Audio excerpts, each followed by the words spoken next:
Alhamdulillahi wa kafa wa salamun ala ibadihi alladhina istafa amma ba'du. Bismillahi ma sya'allah la quwwata illa billahi ma sya'allah. Al-khairu kulluhu biyadillahi ma sya'allah. Kullu ni'matin minallahi ma sya'allah. La yasrifu as-su'a illa Allah. Subhanaka la ilma lana illa ma 'allamtana innaka antal alimul hakim. Subhanaka la fahma lana illa ma fahamtana innaka antal jawadul karim. Rabbi shrah li sadri wa yassir li amri wahlul 'uqdatam min lisani yafqahu qawli. Rabbi shrah lana sudurana wa yassir lana umurana. Rabbana atina min ladunka rahmatan wa hayyi' lana min amrina rashada. Allahumma iftah alaina hikmataka wa anshur alaina min khazain rahmatika ya arhamar rahimin. Zidna ilma warzuqna fahma. Rabbi yassir wa la tu'assir wa tammim bil khair wa bika nasta'in ya fattah ya alim. Amin. Alhamdulillah, syukur kita pada Allah Subhanahu wa taala. Allah Subhanahu wa taala dengan limpah rahim dan inayah dan taufik daripada Allah Subhanahu wa taala, Allah pilih saya, pilih para pelajar semua, para asatizah semua berada di dalam satu majlis, iaitu majlis ta'lim, iaitu menuntut ilmu agama.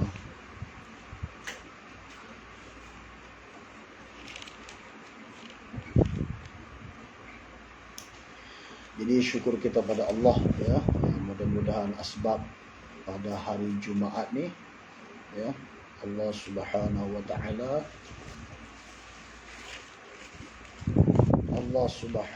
taala akan kurniakan pada kita istiqamah, kekuatan, taufik untuk kita terus belajar, untuk kita terus memahami segala perintah Allah Subhanahu wa taala, dan untuk mengingati segala perkara yang telah kita belajar. Jadi sebelum kita mulakan pengajian kita pada pagi ini, sukanya Ustaz minta semua kita sama-sama baca salawat seperti mana yang telah Ustaz ajar pada kita baca pada minggu lepas. Ingat tak? Tak ingat? Ada yang ingat, ada yang tak ingat. Sabda Nabi, barang siapa yang seseorang yang membaca salawat ini, Allah Subhanahu wa taala akan memenatkan 70 malaikat untuk menyalin amalan pahala amalan orang yang mengucapkannya, seolah-olah beribadat sunat 1000 hari tanpa henti. Jadi ada sebagian hadis tersebut 2000 hari tanpa henti.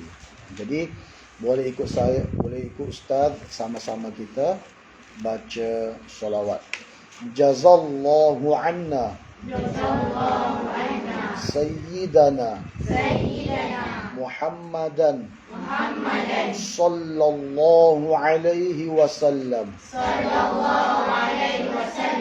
ma huwa ahluh.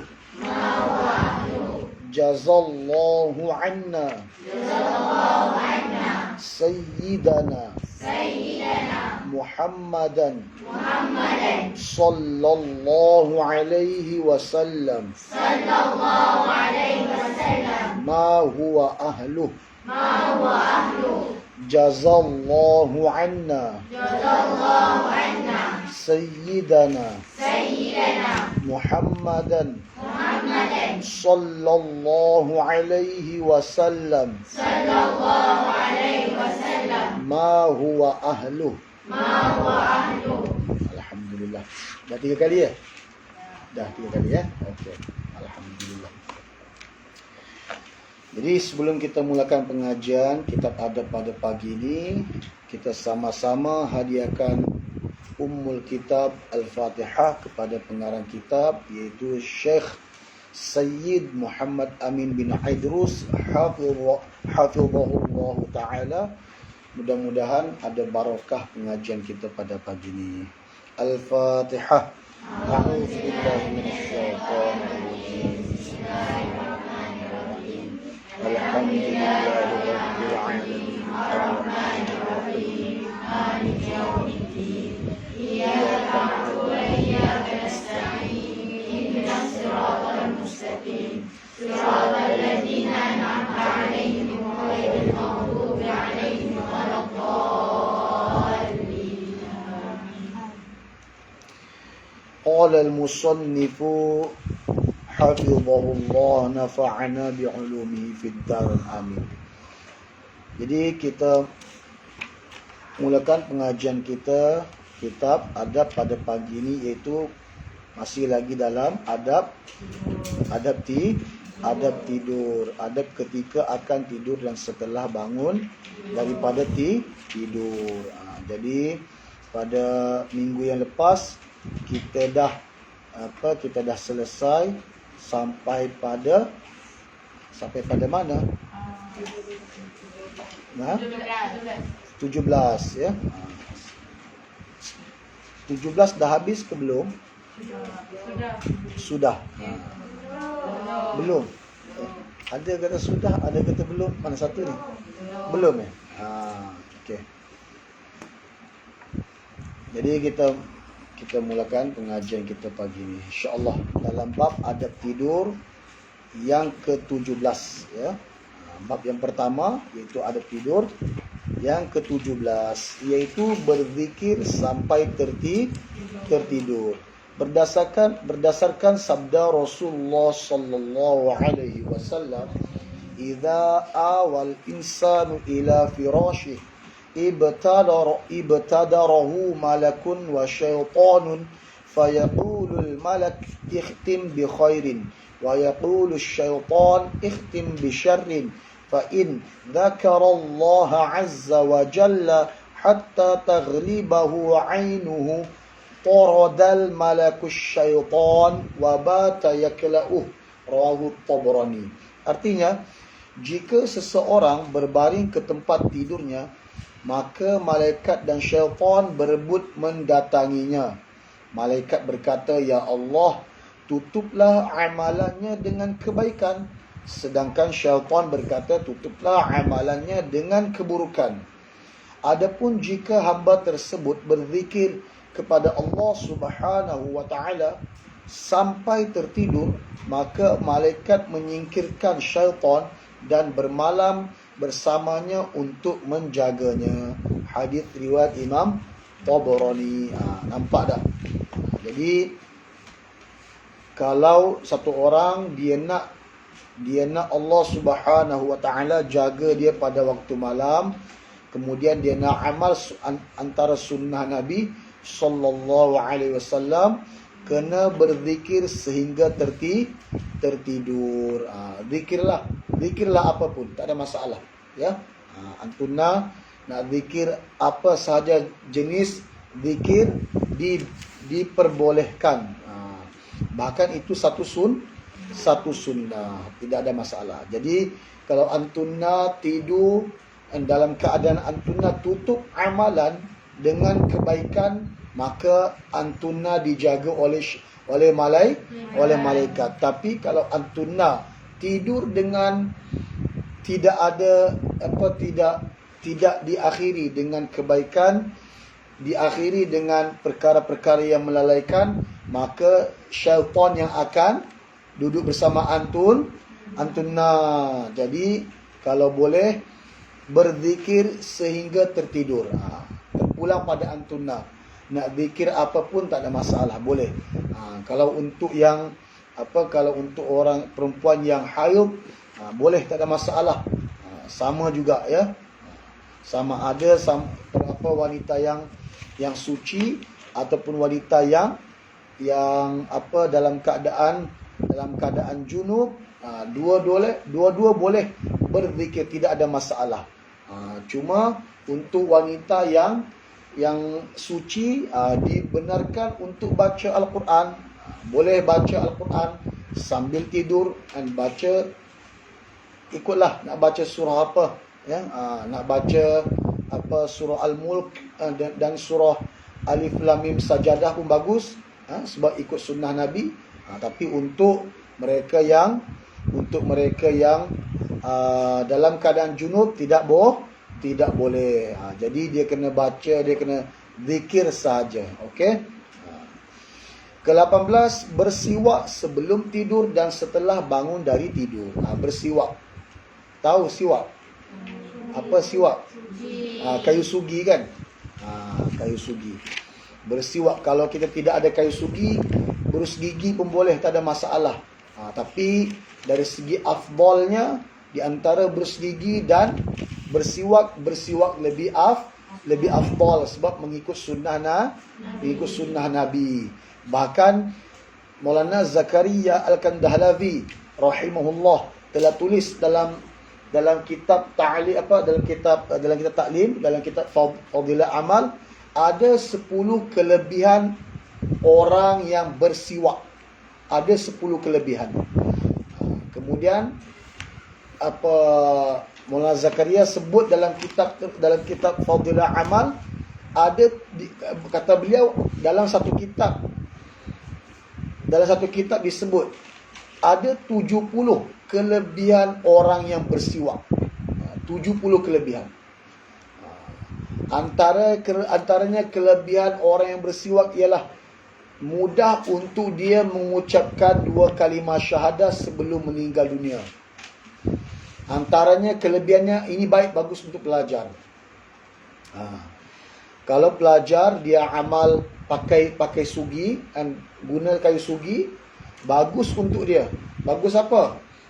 Antara kelebihan orang yang bersiwak, menguatkan hafalan, menguatkan ingatan jadi kuat. Ingatan jadi kuat. Jadi kalau antum nak amal bersiwak tu, Masya Allah. Kemudian ada hadis yang menyebut orang yang bersiwak ni, amalan orang yang bersiwak 70 kali lebih baik daripada amalan orang yang tak bersiwak. Bahkan kalau boleh, sebelum antuna setiap kali masuk kelas, jangan tinggalkan siwak. Sebab disunatkan untuk orang yang menuntut ilmu, setiap kali memulakan pengajian, mulakan dengan bersiwak terlebih dahulu. Sunnah, ya, disunatkan. Jadi antuna boleh amal kalau ada tu baguslah. Ya, kalau tidak ada tak apa. Tapi memang ustaz sendiri mengalami orang kata pengalaman. Bila jaga tu bersiwak tu, Masya Allah, kekuatan ingatan tu dia mudah. Apa benda kita dengar pun kita boleh ingat. Dan benda tu kita ingat tu, dia boleh simpan lama dalam ingatan. Ya? Jadi kalau boleh bersiwak, ya. Masya Allah. Antaranya lagi bersiwak ni bagusnya menjauhkan syaitan dan mendapatkan redha Allah. Ya. Syaitan dia tak suka orang bersiwak, dia tak suka. Dia cukup tak suka. Ya. Sunnah Nabi. Ke-19, tidak tidur setelah solat subuh sehingga isyraq, terbitnya matahari seukuran anak panah. Jadi di sini ustazah tekankan, ya, solat sunat isyraq pada pelajar tidak. Kalau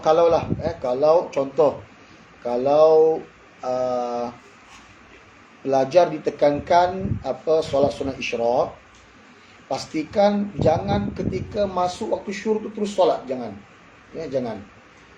Sebab waktu syuruk itu sebenarnya kan di situ ada waktu syuruk, ya. Dekat kalender kan. Dekat kalender dia ada waktu syuruk. Waktu syuruk, ingat, waktu syuruk bukan bukan bermakna terus boleh solat sunat isyraq, tak boleh. Sebab kalau antuna nak tahu, ada 5 waktu yang diharamkan untuk solat. Ada lima waktu. Ada 5 waktu yang diharamkan untuk solat. Yang pertama sekali ialah selepas subuh. Jadi selepas subuh, apa sahaja jenis solat sunat tidak dibenarkan. Tidak boleh. Bahkan sebagian ulama kata haram solat sunat apa sahaja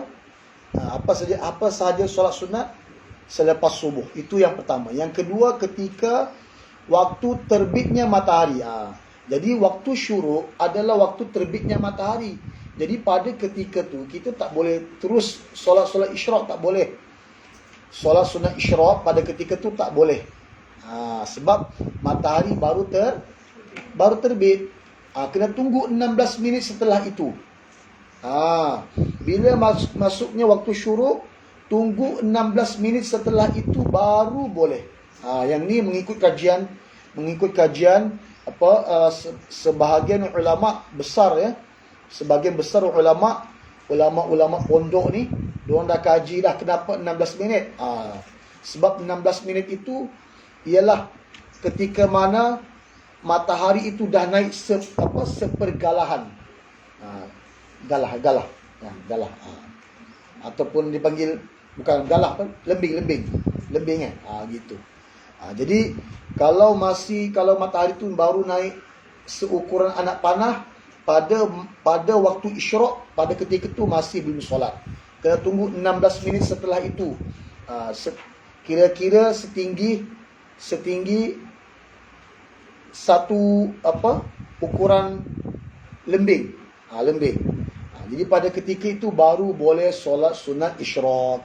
16 minit.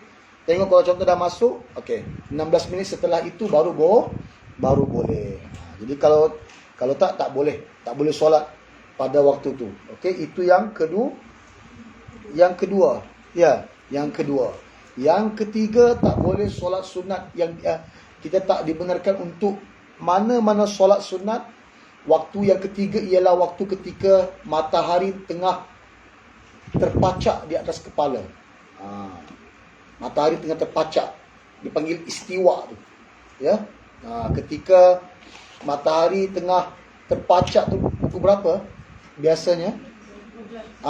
Bermula ulama falak kita di Malaysia ni, ulama falak ni dia ulama yang kaji tentang peredaran bulan dan matahari. Jadi kalau mengikut istiwa kita di Malaysia ni bermula daripada jam 12. Jam 12 tengah hari, matahari dah terpacak dekat langit, dah tak boleh solat sunat pada ketika itu, tak boleh. Tunggu selepas itu. Kalau matahari tergelincir sedikit, baru boleh.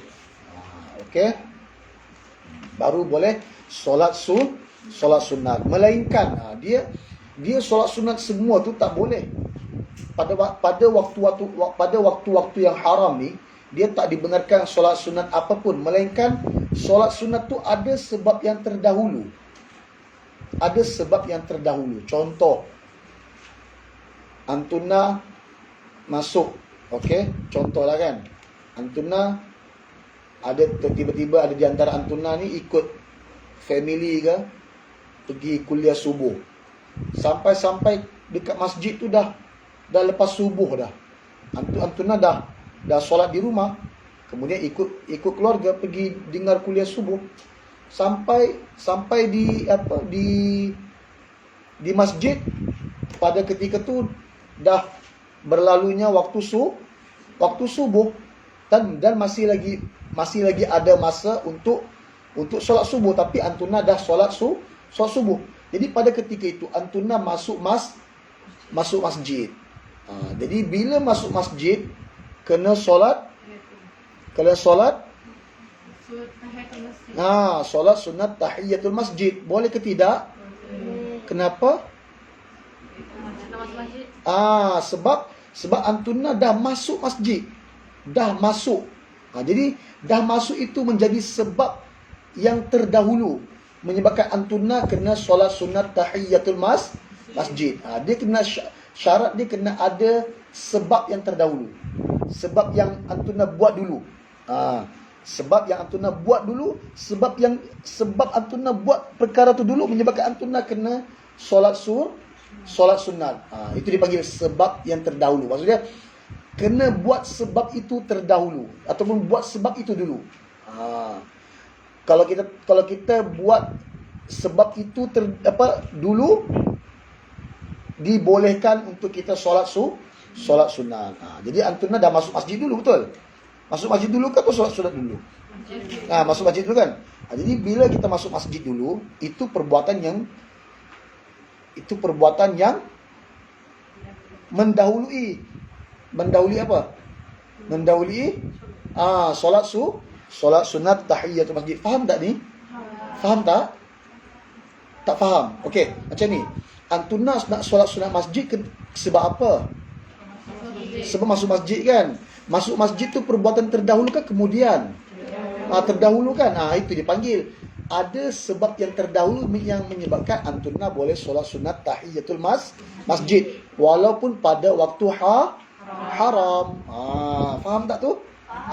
Ataupun contoh, antuna baru lepas ambil wuduk, kan ada solat sunat selepas ambil wuduk kan? Ada solat sunat wuduk kan? Jadi kalau contoh, antuna solat sunat wuduk dulu ke atau ambil wuduk dulu? Ambil wuduk dulu. Kemudian jadi ambil wuduk dulu itu dipanggil sebab yang terdahulu. Jadi setelah itu baru antuna boleh solat sunat wuduk walaupun pada ketika waktu haram solat. Boleh ya, dibolehkan. Okey, jadi gitu. Jadi waktu yang haram ni, kalau kita ada sebab yang terdahulu, baru kita boleh buat solat sunat itu, ya. Solat sunat yang ada sebabnya. Okey. Kalau tidak ada, tak boleh, ya. Tanpa apa-apa alasan tak boleh. Jadi itu waktu yang ketiga, waktu yang ketiga, kan? Waktu terpacaknya matahari. Kemudian waktu yang keempat iaitu waktu setelah solat asar. Selepas kita solat asar, apa sahaja jenis solat pada ketika itu, solat sunat tidak dibenarkan, melainkan ada sebab yang terdahulu. Itu yang keempat. Yang kelima iaitu sebelum maghrib. Okey, boleh faham? Faham, masya-Allah, ya. Okey. Iaitu sekitar 16 minit setelah terbitnya matahari, ya. Iaitu sekitar 16 minit setelah terbitnya matahari baru maksudnya tengok betul dekat kitab. Dia kata tidak tidur setelah solat subuh sampai isyraq terbitnya matahari seukuran anak panah. Okey, iaitu sekitar 16 minit setelah terbitnya matahari. Ya. Jadi pada waktu isyraq, masuk syuruk, terbitnya matahari. Tapi pada waktu itu pun masih belum boleh tidur. Jadi kalau tidur kena tunggu selepas itu, 16 minit selepas itu. Selepas waktu haram tu, waktu haram solat tu, selepas itu baru boleh tidur, ya. Dan setelah solat asar sehingga maghrib, ya. Boleh.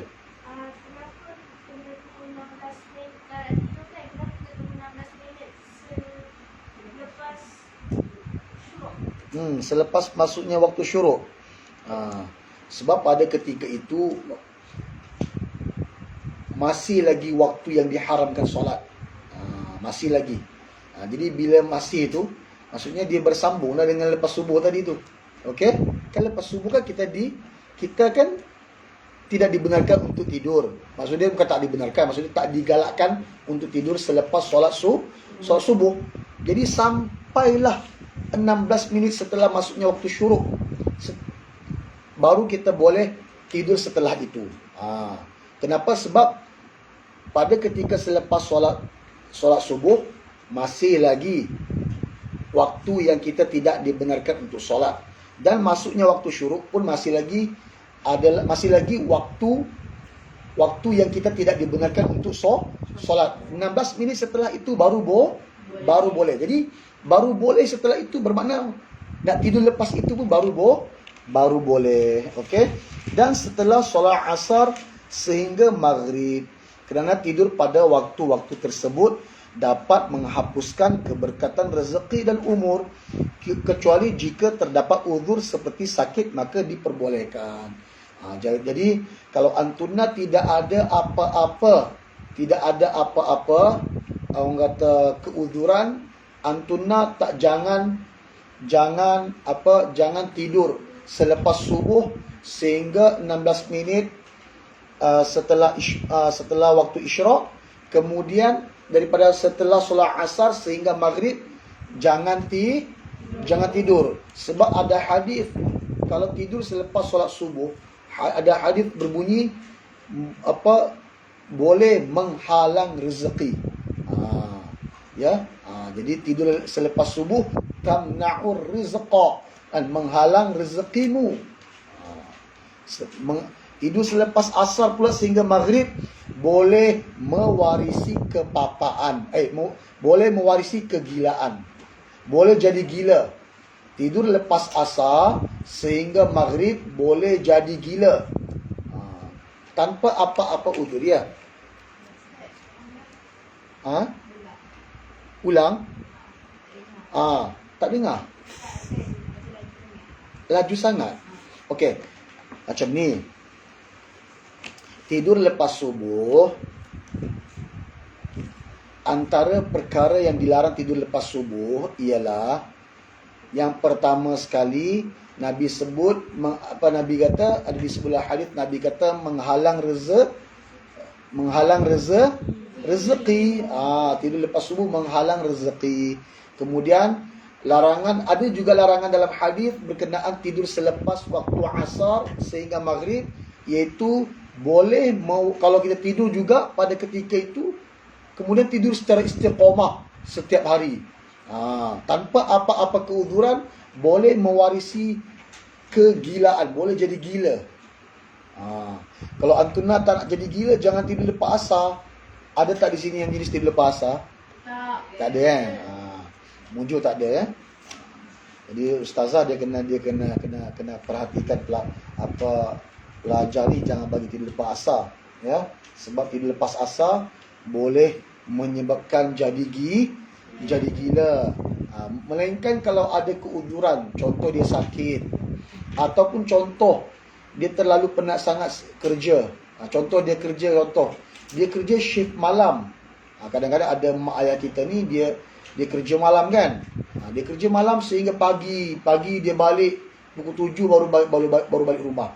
Takkan pukul 7 tu kan masih lagi dalam lingkungan waktu subuh. Jadi dia penat sangat, dia balik di rumah, dia tidur. Jadi tak apa, untuk dia diperbolehkan sebab atas alasan kerja, tak ada masalah. Tapi kalau boleh dia jangan amalkan tidur setiap hari, bahkan dia boleh menghalang rezeki, tak boleh. Dia bukan sekadar boleh menghalang rezeki, bahkan tidur selepas subuh ni dan tidur selepas asar ni, dia boleh menyebabkan badan menjadi lemah. Badan kita boleh jadi lemah, ya. Berdasarkan sabda Rasulullah sallallahu alaihi wasallam, as-subhatu tamna'ur rizqa. Yang ni. Ini tadi Ustaz baca tadi, hadis tadi. Rawahul Baihaqi. Artinya tidur di pagi hari dapat mencegah turunnya rezeki. Hadis riwayat Imam Baihaqi. Ya. Boleh sayang, ya. Ya.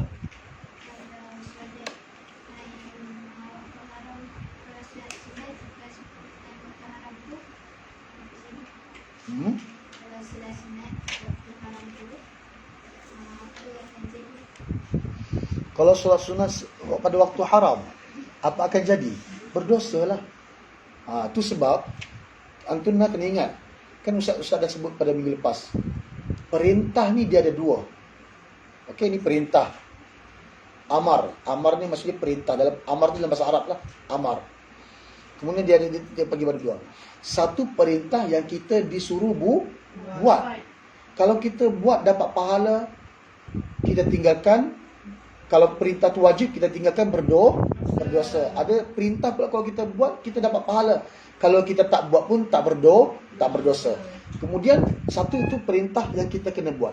Satu lagi perintah yang kita kena tinggalkan. Contoh, kenapa haid tak boleh baca Quran? Contoh. Kenapa haid tak boleh baca Quran? Kan hadis, bukan kata hadis, kan dalam Al-Quran pun sebut.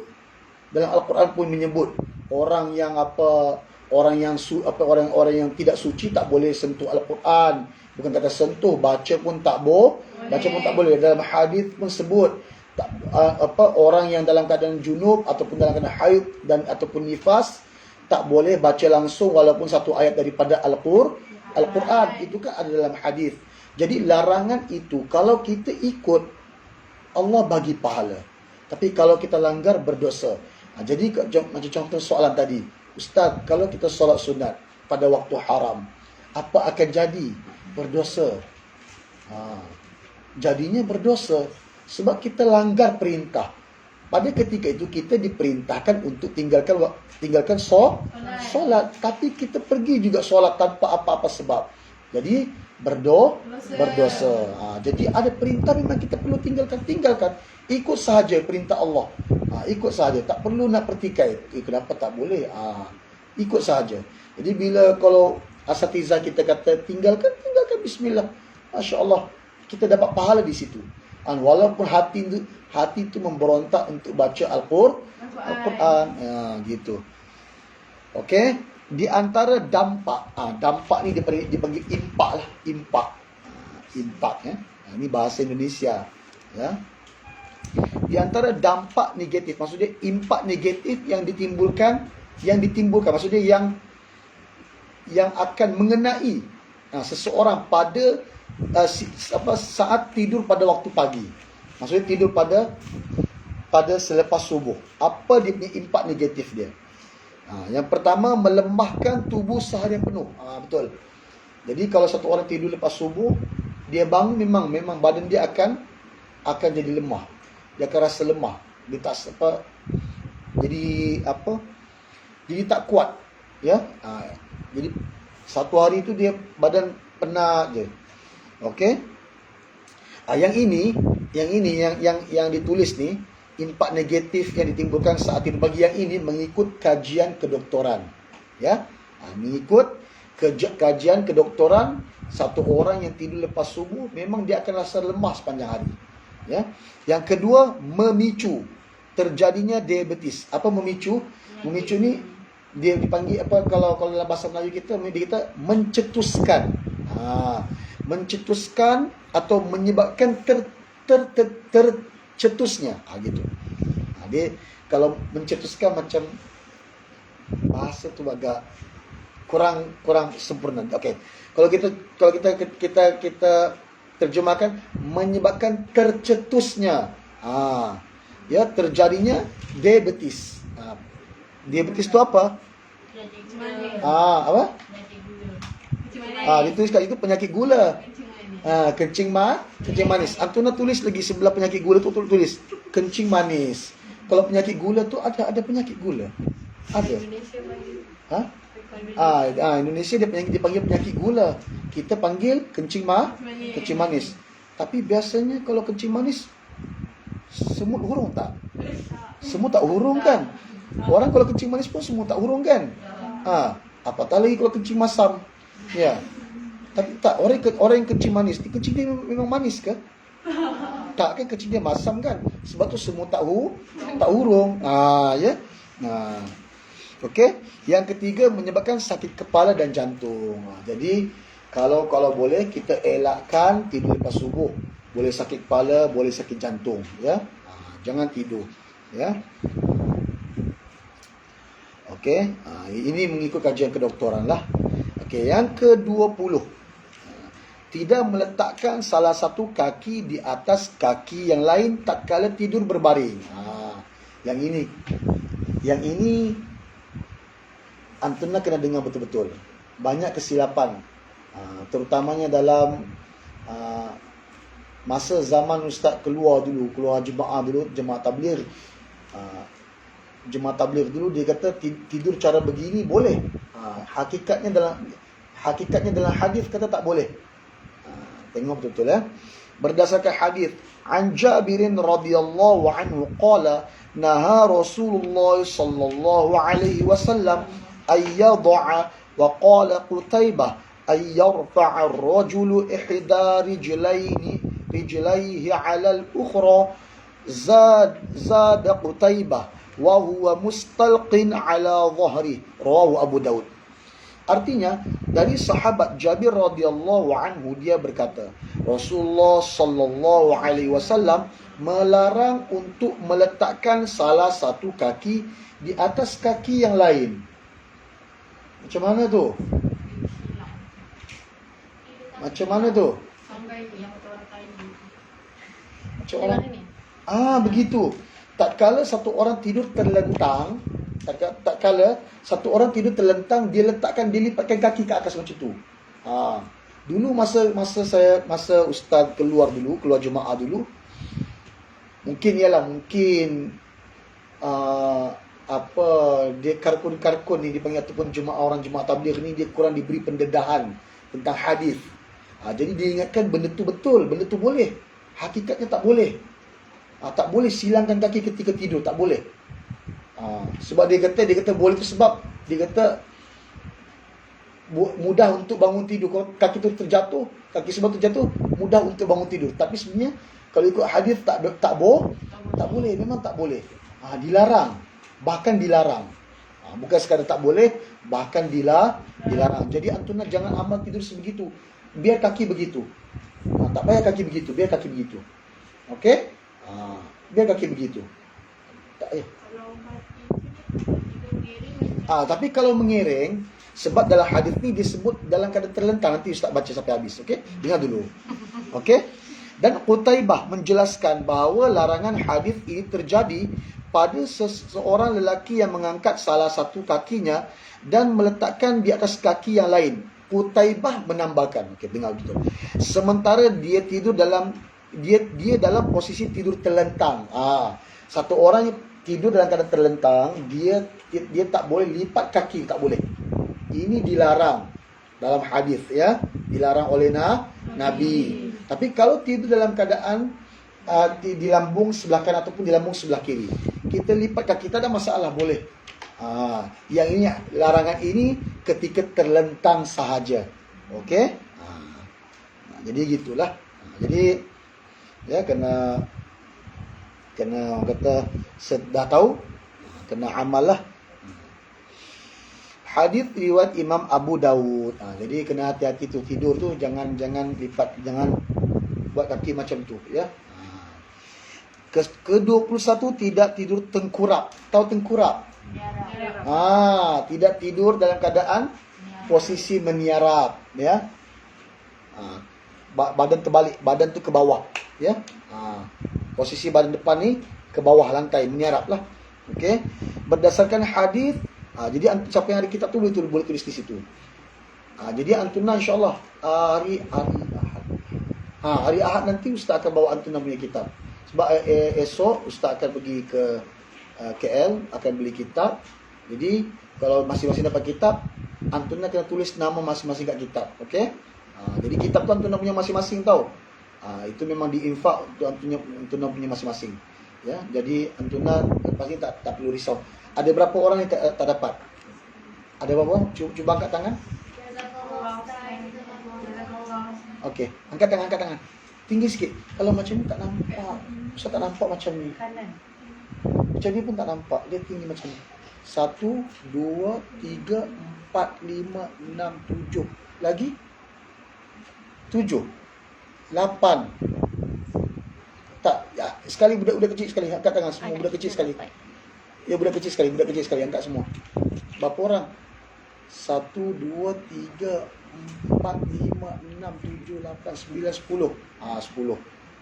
Jadi kitab tu insya-Allah mungkin dapat dalam 7 insya-Allah. Ya, ada 7 buah insya-Allah. Jadi tapi dapat 7 buah tu Arab asatiza bagi pada yang besar-besar terlebih dahulu yang kecil-kecil itu biarlah kemudian insya-Allah. Okey. Jadi tulis kat situ tengkurap tu maksudnya meniarap. Berdasarkan hadis an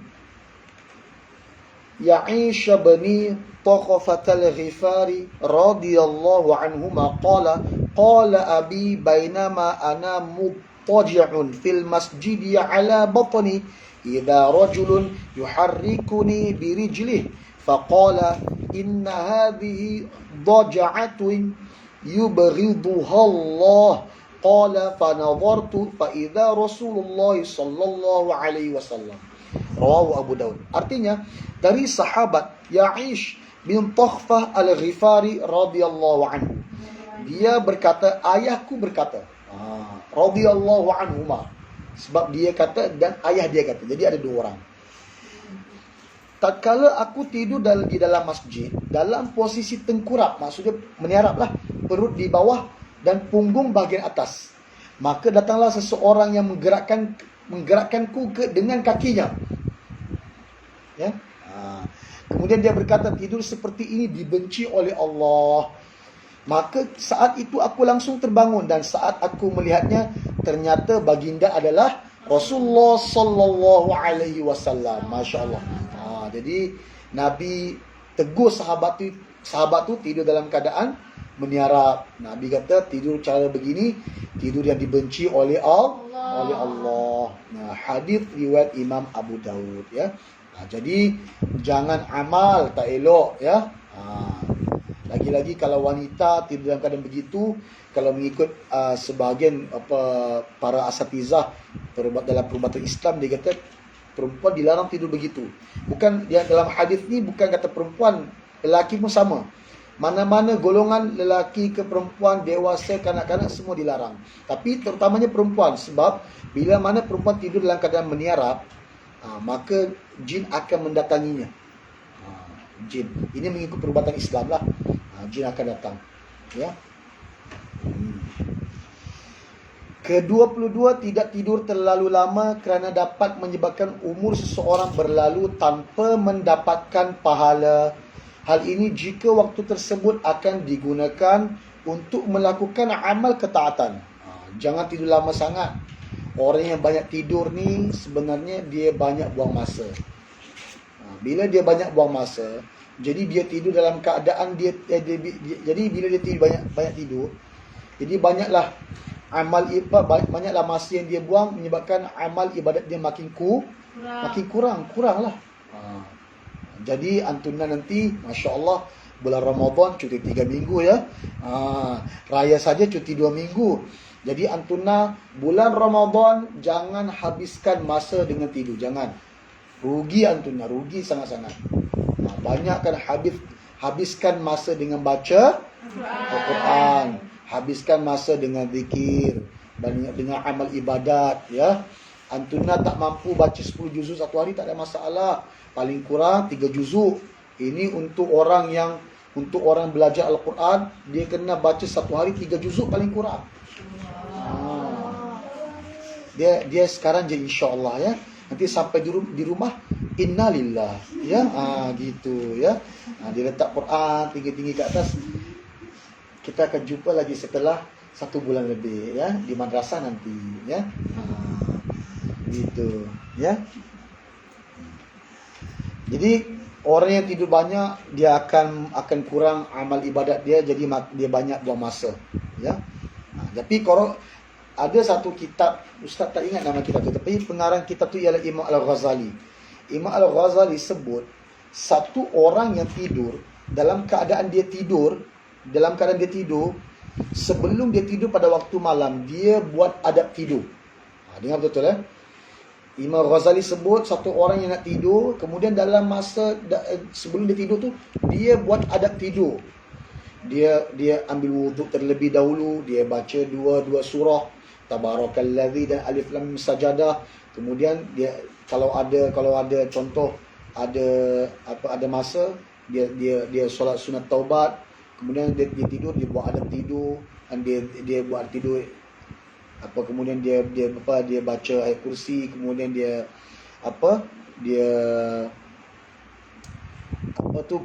dia buat tasbih Fatimah kan. Jadi kemudian dia tidur, dia berzikir sehingga tertidur. Kemudian dia baca doa tidur. Imam Al-Ghazali kata, pada ketika dia tidur, mula tidur, sehinggalah dia bangun pada keesokan paginya, contoh subuh, setiap saat dia tidur dalam keadaan pahala dicatatkan. Dia tidur, setiap saat dia tidur tu Allah bagi pahala setiap saat dia tidur. Masya Allah. Tengok tak? Tapi syarat dia ada tidur kena buat. Dia bukan tidur kosong, tak. Tidur kosong tak dapat. Imam Ghazali kata, dia kena buat adab tidur, penuhi adab tidur tu. Kemudian bila dia tidur, setiap saat daripada tidur dia dapat pahala. Dapat pahala. Okey. Ke-23, tidak tidur di antara kaum yang sedang bangun kecuali jika darurat. Contoh, kalau kita duduk kita di madrasah, di madrasah pelajar semua tengah bangun, pelajar semua ada aktiviti masing-masing, kita pergi tidur tengah-tengah tu. Pelajar kat sini, contoh kawan-kawan kat sini tengah sembang-sembang borak-borak, kita pergi tidur kat tengah tu. Tak elok bukan tak boleh, tak elok ya.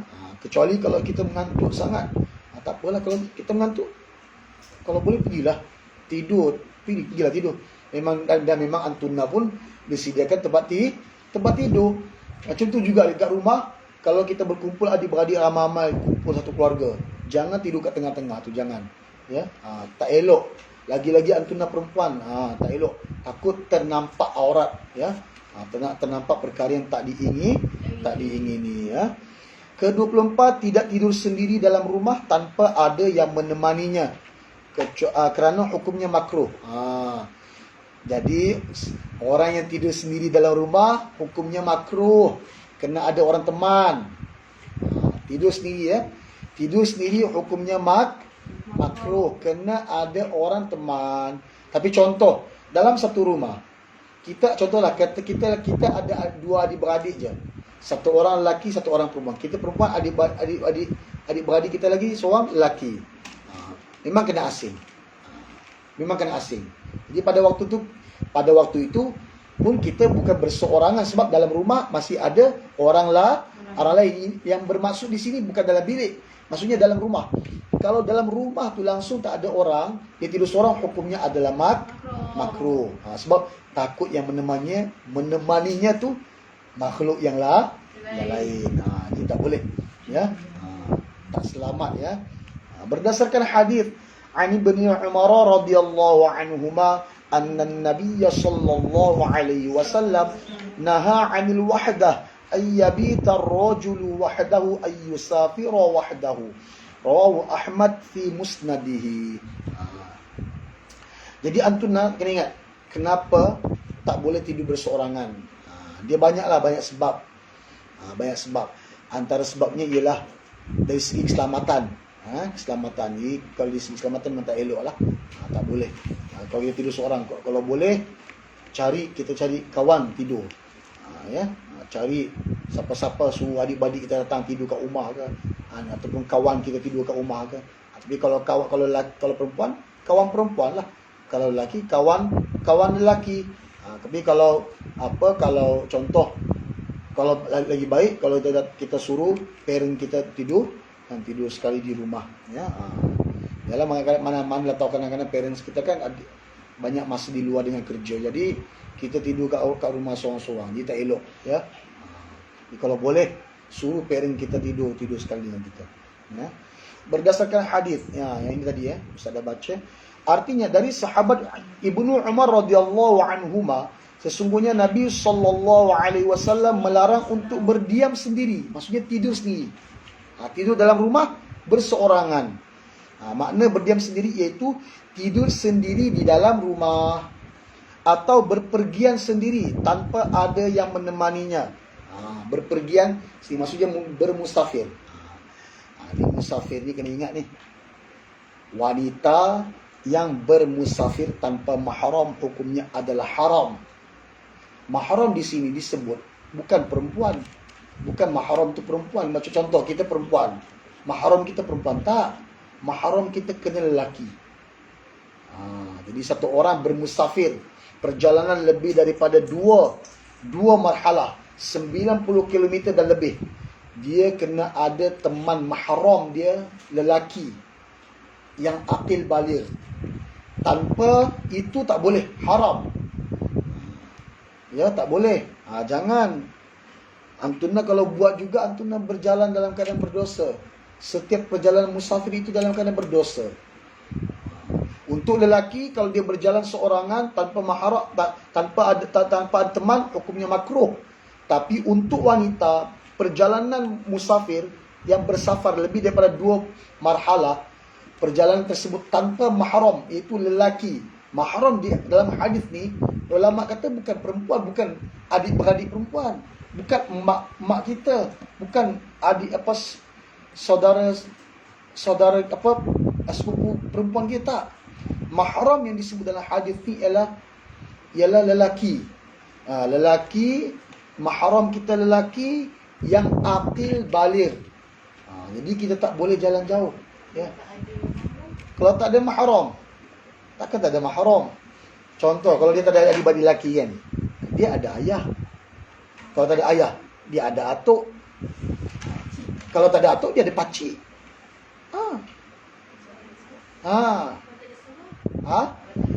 Kalau tak ada semua, tak apalah. Kalau tak ada semua, kena cari. Kena cepatkan. Ya. Pergi dengan anak-anak. Anak-anak semua perempuan. Tak boleh. Tetap tak boleh. Tetap tak boleh. Yang dibenarkan perjalanan untuk wanita, perjalanan jauh musafir, perjalanan lebih daripada 90 km. Maksudnya perjalanan itu dikira bersafar lah, lebih daripada 2 marhalah. Yang diperbolehkan tanpa mahram ialah umrah dan haji kali pertama sahaja. Umrah dan haji kali pertama. Sebab umrah dan haji kali pertama adalah wajib. Umrah yang seterusnya adalah sunat sahaja. Okey, kemudian yang kedua disebabkan menuntut ilmu agama. Ilmu agama, bukan ilmu dunia. Satu orang wanita, kalau contoh adik-beradik dia ataupun ayah dia ataupun atuk dia tak boleh nak ajar dia ilmu agama disebabkan kejahilan, disebabkan jahil, maka pada ketika itu dia boleh keluar untuk bersafar jauh walaupun tanpa mahram. Untuk dia hukumnya harus. Jadi harus untuk dia, tak ada masalah, boleh. Syarat dia menuntut ilmu agama. Ya, ada apa lagi?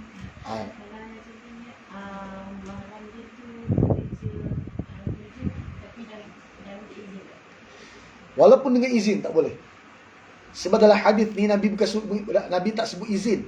Dalam hadis ni Nabi sebut bersama, bukan izin. Kalau dengan izin sekalipun tak boleh.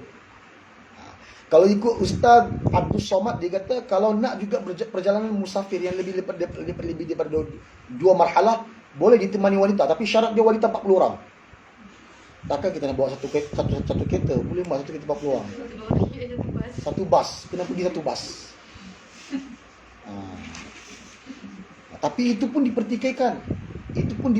Oleh ulama. Sebab ulama kata apa? Keselamatan tu dia daripada bermula perjalanan dan dalam perjalanan sampai sana selamat tak? Itu yang merisaukan. Ada nanti kalau antuna buka di muka surat 223. Muka surat 20, antuna boleh tengok. Boleh tengok muka surat 223 dalam bab musafir. Ya. 223 dalam bab musafir.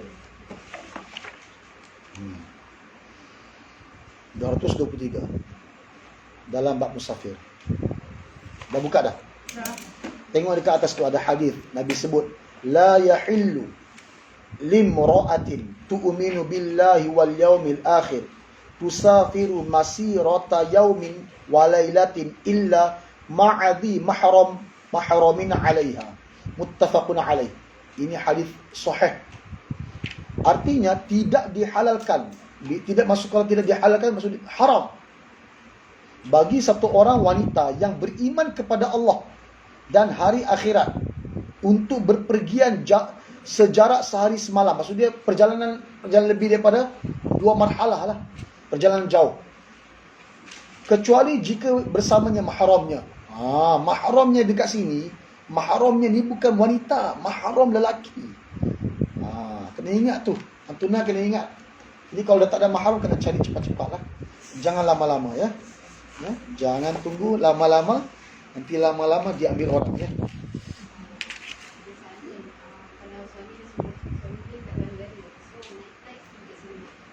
Suami dia kat luar negara, naik flight pergi kat suami dia, dia seorang. Sebenarnya itu pun tak boleh juga sebenarnya. Sebab dalam perjalanan tersebut pun masalah dia selamat ke tidak. Kenapa wanita, antara hikmah dalam agama, kenapa wanita tidak diperbolehkan jalan berseorangan ya, tanpa mahram kalau perjalanan tu melebihi 2 marhalah. Kalau bersafar tanpa mahram. Kenapa? Antaranya Islam menjaga keselamatan wanita. Islam menjaga keselamatan wanita. Jadi kena hati-hatilah ya. Kan menuntut ilmu. Ya. Kalau bekerja, khidmat. Khidmat bukan menuntut ilmu. Maksud saya kat menuntut ilmu boleh. Ha. Macam bekerja. Kalau menuntut ilmu boleh. Kalau bekerja pun tak boleh. Atas urusan kerja pun kalau ikut tak boleh. Asatiza boleh tengok fatwa kebangsaan ya. Saya bila saya kuliah mana-mana saya sebut tentang benda ni, saya akan, kalau diorang tanya mana punya ustaz punya rujukan, saya kata haji-haji, haja-haja boleh buka kitab hadis, boleh Google hadis tentang larangan bermusafir, kemudian tengok fatwa kebangsaan. Ini fatwa ni bukan ya. Fatwa ni mengikut 4 mazhab. 4 mazhab, bukan kata 4 mazhab saja. Sehingga kan dalam 4 mazhab tu mengikut jumhur ulama, pendapat ulama yang terbanyak, yang terkuat ya. Ya, fatwa mengenai. Sebab tu kalau boleh jangan ya. Antuna punya perjalanan setiap saat dikira berdosa tau. Bukan setakat berdosa. Antuna kalau takut antuna punya ibadat setiap perjalanan pun Allah tak terima. Allah tak terima antuna punya perjalanan. Ini ibadat dalam setiap perjalanan ya. Ya. Contoh kalau pergi, kan ada macam tu yang pergi ke negara-negara orang, negeri ke ataupun ke negara orang, kan diorang pergi bersama mahram dan bukan mahram dan duduk relax. Boleh ke tu? Macam tu. Kalau pergi dengan mahram tu lelaki tak ada masalah. Kalau perempuan tu kan dia pergi dengan mahram dia lelaki tak ada masalah. Boleh. Rasanya bercampur. Bercampur. Mahram dengan bukan mahram. Maksud tak, saya tak faham maksud. Dia pergi dengan kawan-kawan lelaki dan perempuan. Dia pergi dengan kawan. Bukan mahram lah. Kawan-kawannya ada mahram. Tapi kawan dia ada mahram. Ya, lelaki tak boleh. Kita tak boleh. Yang kita kata mahram ni mahram kita, bukan mahram dia. Ini mahram sendiri. Mahram sendiri. Jadi cari ya. Cari mahram sendiri. Cari mahram sendiri. Jadi sebab tu perempuan wanita dia kena hati-hati ya dalam bab ni. Sekarang ramai wanita suka berjalan sendiri. Suka travel sendiri. Hakikatnya dia tak tahu setiap perjalanan ini dosa. Setiap saat dalam perjalanan ini dosa. Dosa besar. Bila kata haram bukan dosa kecil. Antuna jangan main dengan perkara dosa. Dosa jangan dianggap benda kecil. Kalau satu orang perempuan, kalau dia betul-betul beriman dengan Allah dan hari akhirat, tinggalkan perkara tersebut. Tinggalkan. Ya. Walaupun atas dasar kerja sekalipun. Kerja pun tak boleh sebenarnya. Kalau ikut kerja pun tak boleh. Melainkan kalau dia tu dah tak ada mahram dan dia tu memang kata kita panggil kata dia ni janda. Okay, contohlah kan. Dia memang dah tak ada mahram, anak laki pun tak ada, ayah atuk pun tak ada, adik-beradik pun tak ada laki. Jadi dia kena tanggung anak-anak perempuan dia. Dia bekerja tu atas dasar darurat, tak ada masalah.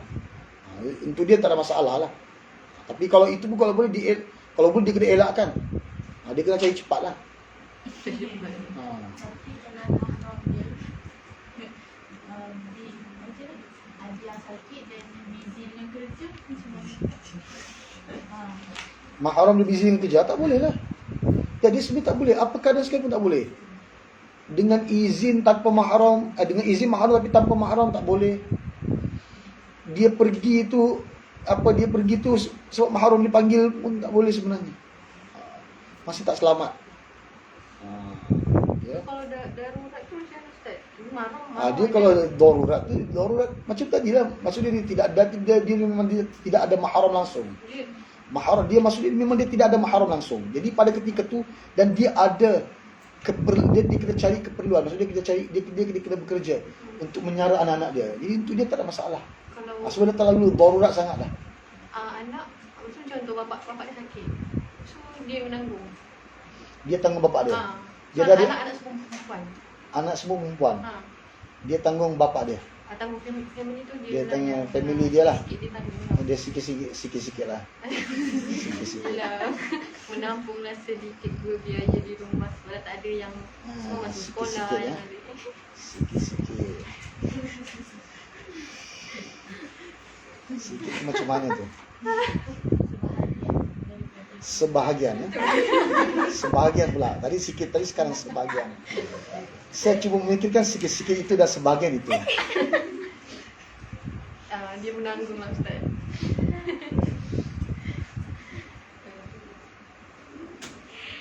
Kejap ya. Saya buka fatwa ya. Kejap ya.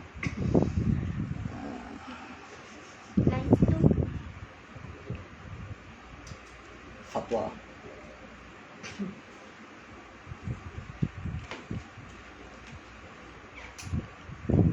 Ini fatwa yang terbaru 2020.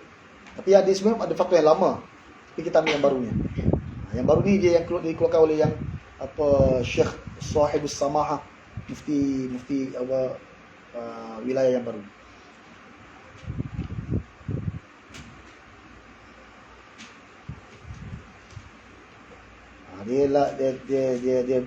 Dia ada soalan. Dia kata, Assalamualaikum warahmatullahi wabarakatuh. Sejak kebelakangan ini sudah menjadi satu trend di mana seseorang wanita muslimah suka travel, melancong ataupun berjalan secara solo ke luar negara dan juga di dalam negara. Bukan itu sahaja, bahkan mereka turut mengeluarkan dalam media sosial.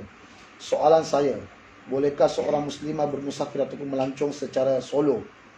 Bukankah perlu kepada peneman dan sebagainya? Terima kasih Datuk. Jawapan. Mufti bagi jawapan.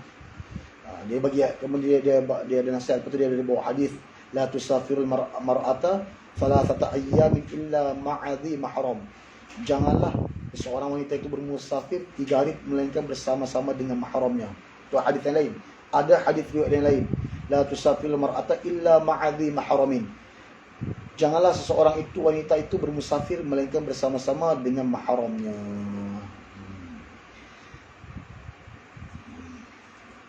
Okey.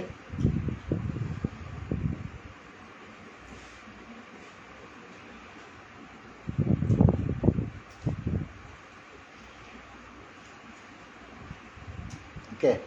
Melalui hadis ini telah jelas larangan Rasulullah sallallahu alaihi wasallam ke atas wanita muslimah untuk keluar bermusafir melainkan bersama-sama mahramnya. Antara hikmah larangan ini adalah kerana bagi menjaga dan menjamin hak kepentingan golongan wanita daripada diganggu oleh pihak yang tidak bertanggungjawab, selain menutup lubang-lubang fitnah yang mungkin dilontarkan terhadap seseorang muslimah. Berjalan tanpa mahram pun boleh mendatangkan fitnah.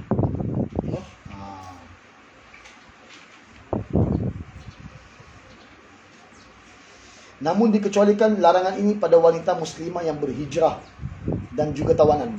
Dia berhijrah tu kenapa? Dia berhijrah tu kerana dia takut dia berada di negara orang kafir. Okey? Dia berada di negara orang kafir, dia takut dia akan ditangkap dan dibunuh. Maka pada ketika tu kalau dia berhijrah ke negara Islam yang lain, walaupun tanpa mahram dibenarkan. Sebab berkenaan dengan nyawa. Pada ketika tu untuk dia dibenarkan. Ya.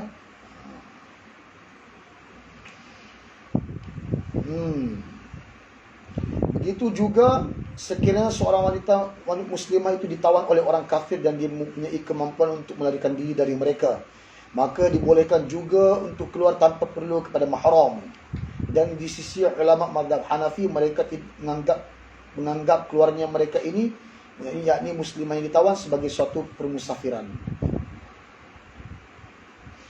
Kalau di sisi mazhab Hanafi, orang yang ditawan kemudian dia dapat lari jauh, ya, daripada menjadi tawanan, ditangkap, kemudian dia dapat lari kan. Dia dapat lari. Kemudian pada ketika dia dapat lari itu, dia larilah jauh lah, maksudnya jauh, perjalanan memerlukan lebih daripada 2 marhalah. Jadi pada ketika tu dia lari tu dikira bukan musafir. Dikira untuk selamatkan diri. Jadi pada ketika tu di sisi mazhab ulama Hanafi membenarkan, tak ada masalah, boleh. Ya. Lihat Al-Mawsu'ah Al-Fiqhiyatul Kuwaitiyah, ya. Berbalik pada persoalan yang diajukan, iaitu berkenaan hukum solo travelling bagi muslimah, maka terlebih dahulu perlulah kita memahami apa yang dimaksudkan dengan solo travelling ini, ya. Panjanglah. Kami juga ada membincangkan perkara yang lebih kurang sama dengan tajuk ini dalam satu artikel khas bertajuk Al-Kafilil Fatawi, wanita menyertai misi bantuan tanpa mahram. Dalam artikel tersebut juga kami ada membincangkan berkenaan hukum bagi sebagai wanita bersama-sama NGO dalam menyertai misi bantuan. Ia dibolehkan namun perlu meraihkan beberapa syarat. Syarat dia, antara syarat dia 40. Kalau dia contoh dia nak travel sebab dia nak bagi misi bantuan, kena ada 40 wanita bersama dia. Kalau tak cukup 40 tak boleh. Ya. Ikut Ustaz Abdul Somad dia kata 40.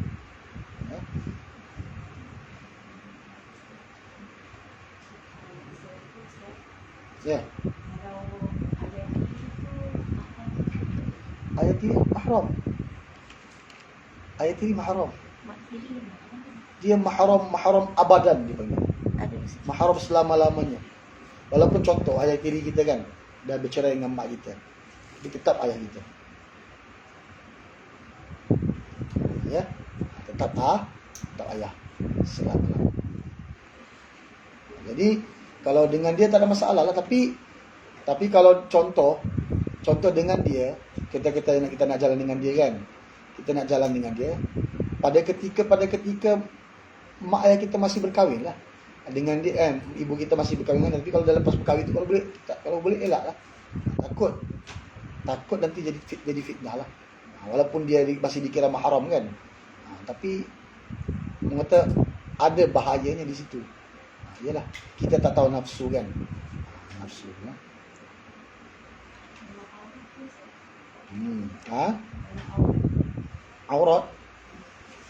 Aurat kita dengan dia sama lah macam aurat kita dengan ayah kita, ayah kandung kita, ya.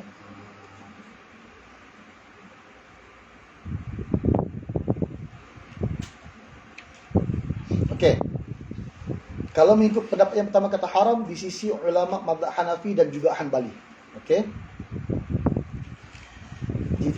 Wanita muslimah tidak dibenarkan menunaikan haji yang wajib. Yang pertama, haji yang pertama, melainkan dengan mahramnya. Di sisi ulama Hanafi dan Hanbali. Okey? Haram. Di sisi ulama mazhab Syafi'i dan Maliki, boleh, harus. Tengok Di sisi ulama mazhab Maliki dan Syafi'i pula mengatakan harus bagi wanita muslimah yang tidak memiliki mahram untuk melakukan haji apabila dia telah memenuhi syarat wajib haji. Apabila dia telah memenuhi syarat wajib haji, maksudnya dia boleh pergi haji yang pertama tanpa mahram, boleh, tak ada masalah, boleh pergi. Okey. Tapi dia ada syarat dia. Walaupun dia boleh pergi tanpa mahram, ada syarat. tetapi hendaklah ditemani oleh sekumpulan wanita yang dipercayai. Yang ni kata Ustaz Abdul Somad, 40 orang wanita. Jadi kalau dia pergi bermusafir pun, umrah yang kali pertama ataupun haji yang kali pertama, tanpa ditemani oleh 40 orang wanita yang dipercayai, maka pada ketika itu umrah kali pertama pun, haji pun kalau ikut tu tak boleh. Umrah dan haji kali pertama kalau ikut tak boleh. Lihat Mughnil Muhtaj Al-Mawsu'atul Fiqhiyah Al-Kuwaitiyah, ya. Ya.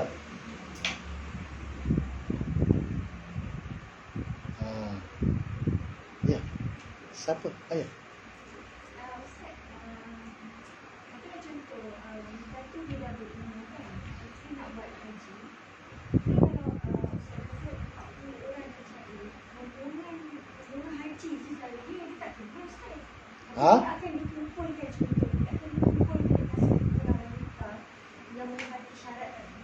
Tapi Ustaz sebut yang dipercayai. Macam mana dia nak percaya? Syariah Ustaz tak tahu. Kan Okey, yang akan dikumpulkan. yalah, tapi dia maksud dia dipercaya itu kan, kita kan tengah nak buat haji.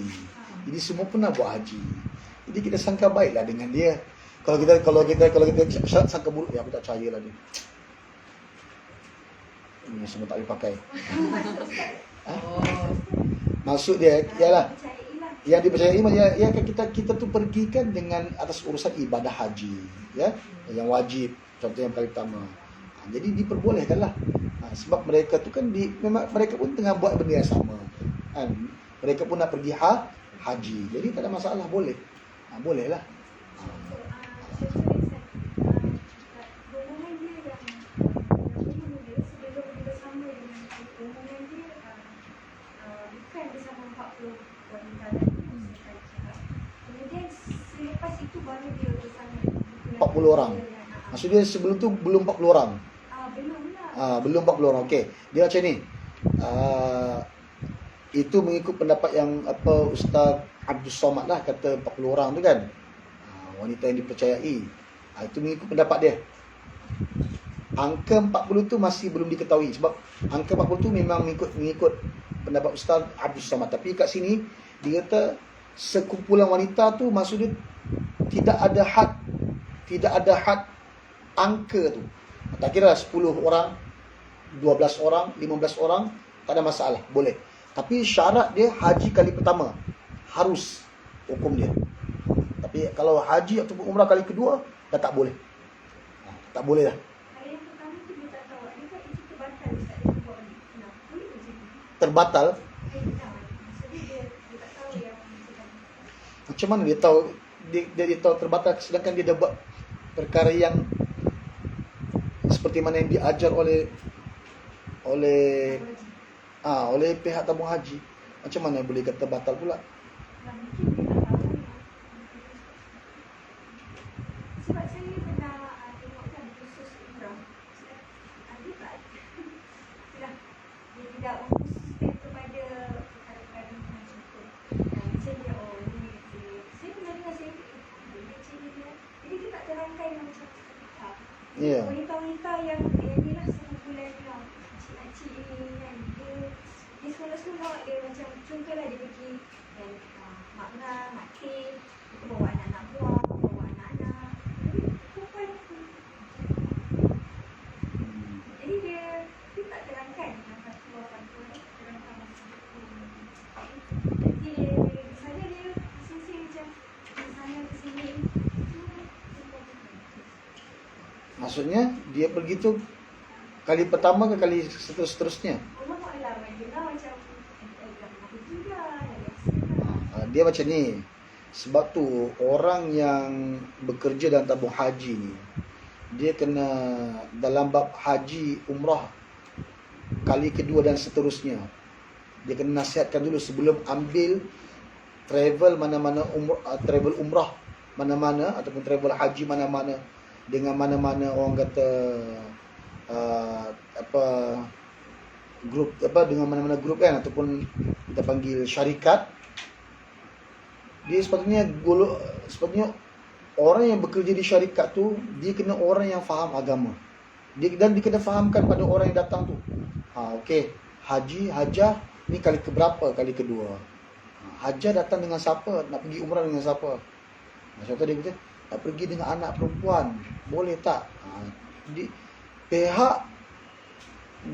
Pihak syarikat ataupun pihak tabung haji tu sendiri, dia kena jujur dalam bab tu. Tak boleh kalau tak ada mahram, tak boleh. Arab Saudi benarkan? Arab Saudi? Okey, Arab Saudi benarkan? Okey, Arab Saudi benarkan. Masalah sekarang, Arab Saudi benarkan, dia ikut mazhab mana? Dia ikut mazhab mana? Sedangkan Hanafi Hanbali, majoriti di Mekah, Madinah, Hanafi Hanbali ramai. Kata haram. Yang harus kali pertama aja. Itu pun dengan dengan mahram. Tanpa mahram tak boleh, haram. Jadi macam mana tu? Sebab tu kita jangan ikut fatwa sana. Sebab kita pergi haji, pergi umrah. Kita kena ikut fatwa di Malaysia. Cuma bila kita sampai sana, kita kena beribadat ikut cara ibadat, ikut mazhab di sana untuk memudahkan kita punya ibadah kita di sana. Tapi dalam bab musafir, dia tak boleh ikut. Kita kena ikut mazhab kita. Kita tak boleh ikut dia punya suka dia. Sebab dia ikut suka dia, sebenarnya dia keluarkan benda tu, dia kata boleh tanpa mahram. Sebenarnya dia ikut peraturan suka dia. Kalau dia ikut mazhab, tak boleh. Berat, tak boleh. Sebab tu jangan main-main. Ya, ini bab ni dia. Okey. Dia kena hati-hatilah. Ada yang meletak umur je, Ustaz. Meletakkan umur 46. Yalah, dia meletakkan umur tu sebab dia ikut Saudi. Saudi kata 40. Sekarang ni 40 dah boleh dah. 40 ke atas dah boleh pergi umrah tanpa mahram. Itu dia. Kalau ikut hukum fiqh memang tak boleh. Itu ikut sedap dia. Dia nak bagi semua orang datang. Dalam masa yang sama, tak tahulah, mungkin dia ada niat bisnes ke apa kan. Jadi dia sepatutnya dia kena bersandarkan pada agama. Yalah. Kita tengoklah sekarang pun, ya, di Mekah sekarang boleh buat konsert apa semua kan. So kita maklumlah, mana kata pemerintahan di Saudi sekarang ni dia tak seketat macam dulu dah. Dah tiba-tiba boleh 40 ke atas bukan tanpa mahram dah boleh pergi umrah. Mana boleh? Kalau ikut kan tak boleh. Ya? Jadi kita bahas tempat ni pun saja pun dah panjang ya. Panas.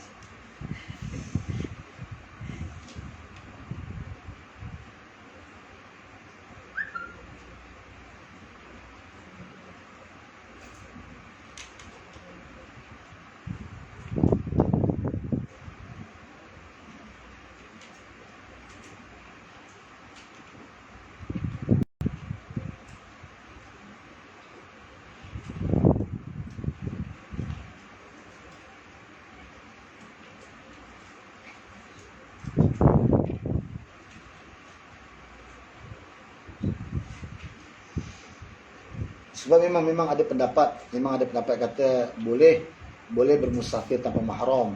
Kalau dikata kalau perjalanan itu aman, tak ada masalah. Tapi sekarang ni tak aman. Tak aman sekarang. Malaysia pun tak aman dah. Malaysia sendiri pun tak aman. Bukan kata pergi perjalanan lebih daripada 2 km betul. Kita keluar daripada rumah, orang nak pergi perempuan nak pergi kerja pun nak keluar daripada rumah pun. Mati kena bunuh. Kena rogol. Agak-agak aman tak? Kan sekarang banyak kes dekat Malaysia kan sekarang. Sejak akhir-akhir ni banyak kes. Kan mati kan kena bunuh. Mati kena ada mati kena rogol, ada yang kena ragut, dia jatuh. Mati kat situ. Kita selamat. Jadi macam mana kita nak kata selamat tu? Kita nak selamat. Dia ni kita boleh kata selamat tu bila mana Bila mana Nabi Isa nanti memerintah. Bila Nabi Isa memerintah dunia nanti, insya-Allah pada ketika itu barulah aman. Selagi dunia ni masih di bawah pemerintahan orang kafir, masih tu, walaupun kita di Malaysia ni orang kata Malaysia ni negara Islam, tapi masih belum aman. Ya. Jadi kalau boleh senang kita elaklah supaya supaya perjalanan kita tak berdosa. Ya.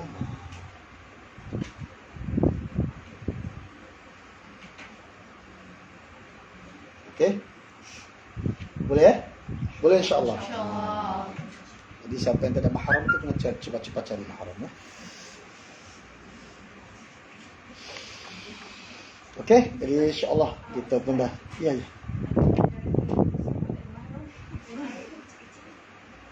Nanti semua nak cari. Sibuk nak cari. Ustaz kata saya cari mahram ni. Masing-masing sibuk nak cari. Bukan suruh Quran, bukan suruh Antuna. Tak perlu cari, mengaji pun tak habis lagi. Antuna tak boleh fikir macam tu. Saya nak cari lah. Jangan. Tahun-tahun depan. Tak boleh, Antuna jangan berfikir macam tu. Antuna masih dalam keadaan belajar, fokus untuk belajar. Antuna masih dalam keadaan belajar, fokus untuk belajar. Jangan fikir. Ya. Bahkan dalam bab belajar diharamkan fikir begitu. Sebab boleh mendatangkan apa fikiran yang tak elok. Orang kata boleh menghilangkan fokus untuk belajar. Antuna kena fokus belajar betul-betul. Sebab kalau Antuna tak belajar, Antuna dalam keadaan jahil, rugilah. Ya. Habib Zain bin Ibrahim bin Sumaid dia sebut dalam kitab Al-Manhajus Sawi, kata beliau, kebodohan seperti mana dia kata ilmu agama adalah asas kepada segala ibadah dan punca kepada segala kebaikan, maka kebodohan juga adalah pangkal segala keburukan dan musibah. Seperti mana kata Habib Zain bin Ibrahim bin Sumaid, guru kepada pengarang kitab ni, yang telah mengarang kitab Al-Manhajus Sawi. Ustaz petik kata-kata ni dalam kitab Al-Manhajus Sawi. Kata beliau, seperti mana ilmu itu adalah asas kepada segala ibadah dan punca kepada segala kebaikan, maka kebodohan juga adalah pangkal kepada segala keburukan dan juga adalah musibah. Jadi Antuna tak perlu fikir nak cari mahram, tak perlu. Bukan masa Antuna lagi, belum lagi sampai masa Antuna untuk cari. Jadilah macam Rabi'atul Adawiyah, bercinta hanya dengan Allah saja. Bercinta hanya dengan Allah. Bukanlah maksudnya Antuna bercinta dengan Allah tolak sunnah, tidak. Ialah kita ni, iman kita bukan macam Rabi'atul Adawiyah, betul? Ya. Iman kita ni iman senipis kulit bawang. Senipis kulit bawang. Nabi kata akhir zaman umatku pagi-pagi beriman, petang-petang kufur. Pagi-pagi kufur, petang-petang beriman. Makna kata iman kita ni tidak menentu. Iman kita ni keluar masuk. Jadi fokus pada belajar, tak perlu fikir. Kalau Antuna fikir sekarang benda tu, Antuna dah akan mula hilang fokus. Sebab tu antara kelebihan orang belajar ilmu dengan orang yang jahil, jauh beza. Ulama sebut perbezaan darjat di antara orang beriman, orang berilmu dengan orang beriman 700 darjat. Satu darjat sahaja perjalanan 500 tahun. Satu darjat saja perjalanan 500 tahun. InsyaAllah. Satu darjat kali 700 kali 500 berapa? Carilah jawapan sendiri. Perumpamaan satu orang berilmu dengan satu orang yang tidak berilmu 700 darjat. Kelebihan ulama ni dengan orang jahil 700 darjat. Satu darjat, perjalanan satu darjat 500 tahun. Berapa? 350.000 tahun perjalanan. Masya Allah. Tengok, tinggi tak martabat orang berilmu. Sebab tu Imam Nawawi telah fokuskan 100% sepenuh masa dia, diri dia, bahkan segala apa yang ada difokus pada ilmu, sehingga beliau tak sempat nak kahwin dan mati dalam keadaan bujang. Masya Allah, hebat. Yang tu tak perlu fikir, belajar sungguh-sungguh. Boleh insyaAllah. Boleh mati kita. Dah habis. Dah betul dah.